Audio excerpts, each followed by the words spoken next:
Emma, thank you for coming along. And please tell us a little bit about Cogo. Cogo is all about promoting conscious consumerism, so helping people to really understand the impact of their spend on people and planet.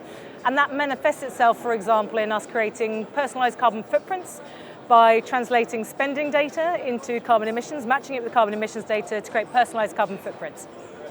And you do that not directly for the consumers themselves, but for the companies who serve the consumers. We do, Andrew. We tried initially to do it directly with customers, and we set up our own app, and we were delighted. We got 50,000 people engaging and downloading the app. But then we realized if we wanted to deliver real scale and impact and help people to really measure, understand and reduce their carbon emissions, we have to go where the customers are going.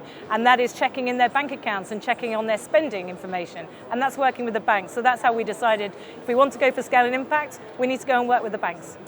Okay, you're delivering scale, you're delivering impact, you're clearly making the banks happy. What about the customers? Are the customers more satisfied now that you're working with the banks to enable those customers to monitor their carbon impacts?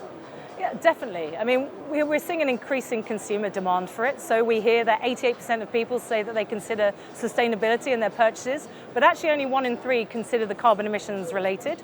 And when we've shown them their own carbon footprints, we see NPS improves massively by 14 points in some cases. So we're delighted with the fact that it increases satisfaction, and also they're more likely to go and recommend the bank to their friends and family, which is only good for the bank too.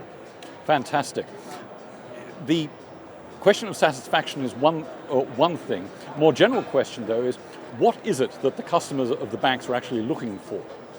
It's a good question. I think the first thing is they don't know what they don't know. So what we know is that it drives huge engagement. So really addressing this intention-action gap. So when they go and check on their spending data and they see their carbon footprint, they start engaging with that. And we see dwell times increase, which is again fantastic for the banks.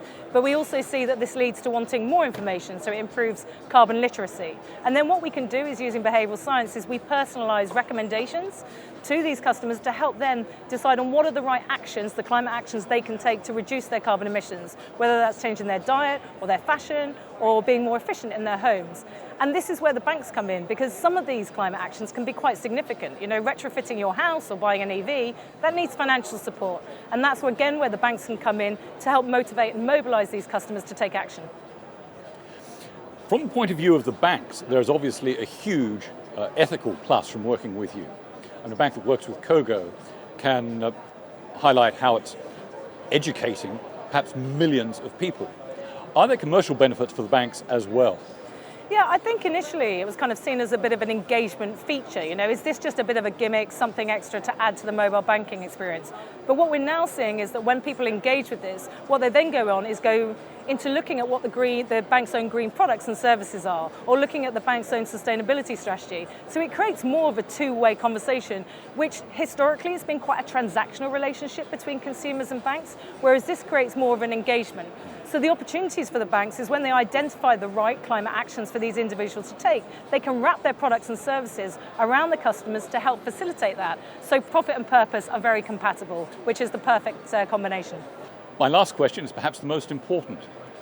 Your stand is quite different to the others, which are hundreds, at this conference. What makes Cogo's stand different?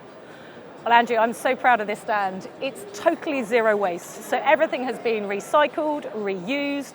The boards here are from old wood cabins. We've got recycled plastics, use of old fridges, and everything will be reintegrated into the supply chain. So nothing will be wasted. And we hope that lots of others follow suit, because there can be a lot of waste in these conferences, and that's exactly the opposite of what we are trying to do as a business.